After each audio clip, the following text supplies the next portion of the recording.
Hey everybody, Fishing Fool here, and I have the much anticipated review on the Spyderco Paramilitary 2 tongue twister. But this knife, I've been waiting for probably about a week and a half to get it. Danny Ridenhour of Knife and Defense Depot is out about a week and a half, so I've had plenty of time to watch other people's reviews on this knife and really get a good sense of what I wanted in a good EDC knife. And I'll tell you what, this is an absolutely jam up EDC knife, which of course stands for everyday carry.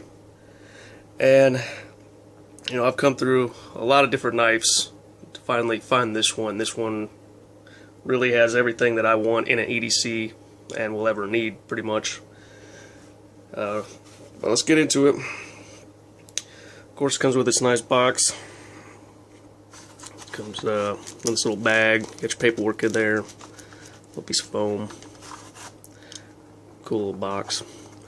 And I've never really been a fan of Spyderco myself, but after this one, definitely. Let's get into it here. This, of course, is the Spyderco Paramilitary 2. Its overall length is 8.2 inches. Its blade length is 3.4 inches with a cutting edge from here to here to 3 inches. Its length close is 4.8 inches. And it comes in at a whopping 3.9 ounces. Very light. I love this thing. It's probably the lightest EDC knife I have, other than maybe my Ontario. G10 handles, very good texture, great ergonomics on this knife.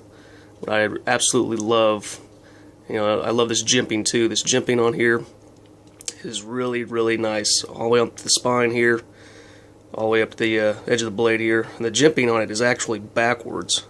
You can see that. So you get a really good purchase on it, a little good bite, which will leave some skin on there.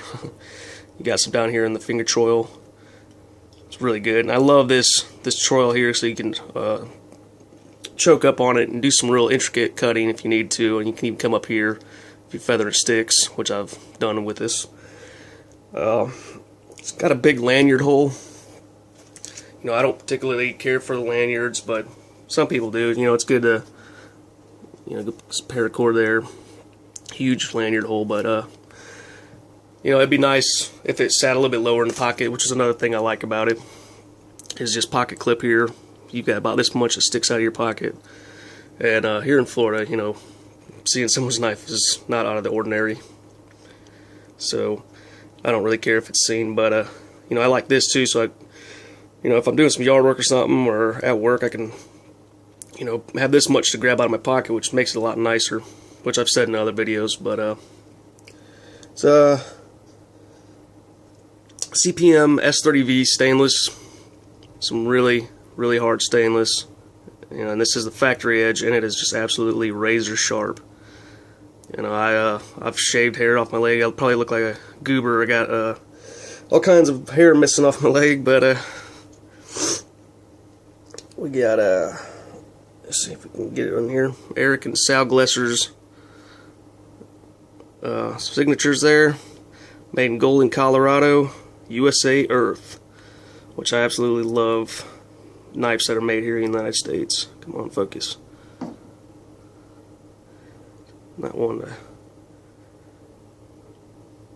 Well, there we go. You got a couple of different methods of deployment, which I really think is cool. And I'll tell you one thing: you're going to absolutely wreck your damn fingers playing with this thing.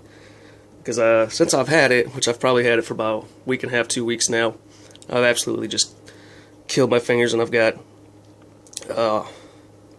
made this really rough. But you know, you can open it with your thumb like that, and even opening it slow, this thing has got a really good detent on it. And even open it slow like that, it just, you know, you don't really need to. I mean, it just flicks right out with your thumb. And of course, this one took me a little while to perfect, and I still haven't got it down very good. But using your middle finger, you can flick it out just like that. I've seen a lot of guys doing that. This I don't know if you'd really use it. I've used it a couple times pulling it out of the pocket, but it just looks cool more than anything. That, and you've got I guess what they call the Spidey drop or Spyderco drop, where you grab it here, flip it up, and use the weight of the handle to drop. Which I've done that probably about 1,000 damn times now. And another thing I really absolutely love about this knife is this compression lock. This is the first time experiencing this. You know, and I've had all kinds of different knives, and this really kind of rolls all of those into one. Oh, I forgot this method here. You can press the axis lock or the compression lock and flick it out too, which I haven't perfected, obviously. There you go. But it's really cool. It's super strong. I mean, I've seen other videos of guys that's absolutely beating the shit out of this knife. I think it was the last or late Boy Scout. He was batoning wood with this thing and just beating the ever-loving hell out of it. Another reason why I wanted to buy this knife. But you know, I think this is a cool idea, and it takes a little getting used to, of course, just like any other knife. You know, at first I've always used liner locks and frame locks, so I was used to doing this. Now, if I grab one of my older knives, I want to hit it up here, but you know, I'll show you a couple of. Come on out, Larry. Show you a couple of different knives here. Of course, this is your spring knife. You know, so it opens up like that. You got your flipper. My old EDC, which is still a great knife, and I'm planning on doing a review on it too. The Ontario Rat 1.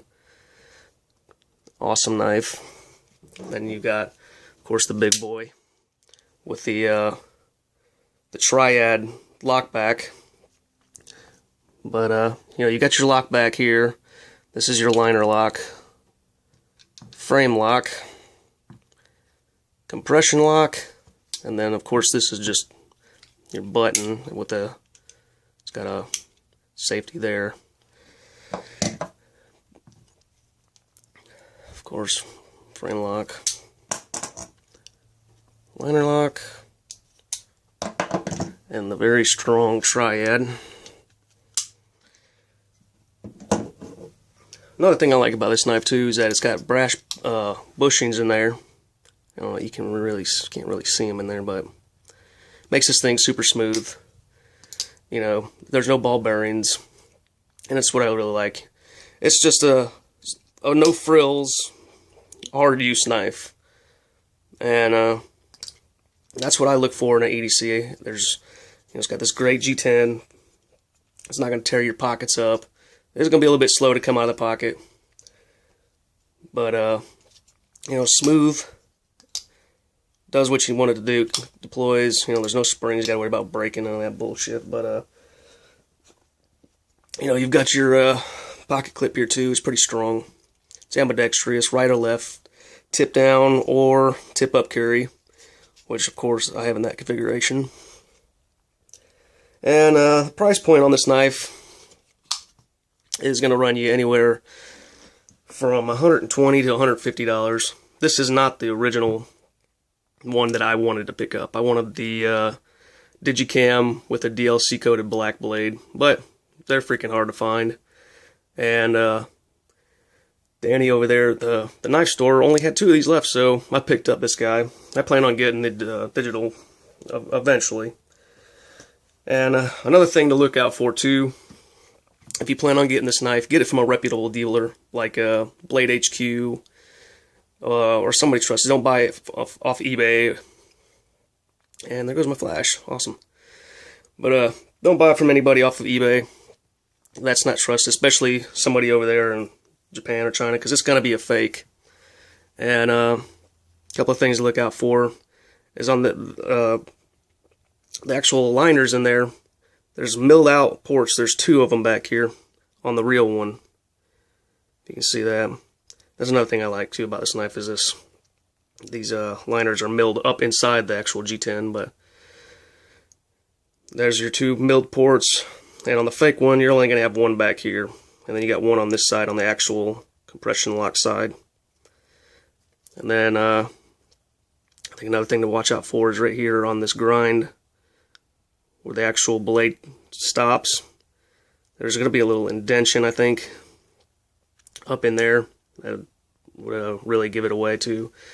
That and this pivot screw and this spine screw here are going to be 2 different sizes on your fake ones. And of course the G10 is probably not going to be as grippy. But there's just a couple of things to look out for if you get this knife. Make sure, my advice is go to the actual knife store, somebody who carries Spyderco, and put this thing in your hands and look at it for yourself. And you don't have to take my word for it. If you don't believe me, in what I'm saying, you can go look at Nut and Fancy's videos, or Gideon Tactical, or Blade HQ. All 3 of them have reviews on this knife, and they actually put it through its paces a little bit. And oh well, one other thing too, I wanted to, with this bigger lanyard hole, it's easy to use some work gloves opening this, and even hit that compression lock. These are pretty thick, and I got medium-sized hands too, so even with gloves, no problem. Put that aside. Other than that, I can't say anything bad about this knife at all. This knife is just absolutely fantastic.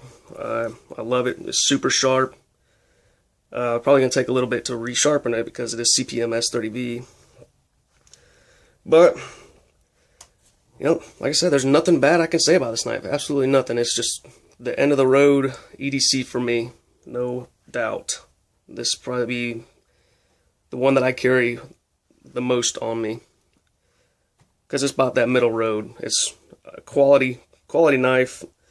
Price point's not too expensive, so if I were to lose it, I wouldn't start crying a river like I would with this $260 zero tolerance. But like and subscribe.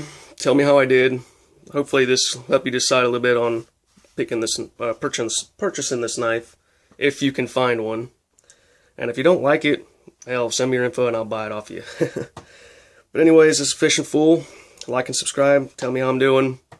Do some videos so we can all get a little bit of review before we buy and purchase these things. So, as always, you guys have a great day. I'll see you on the next one.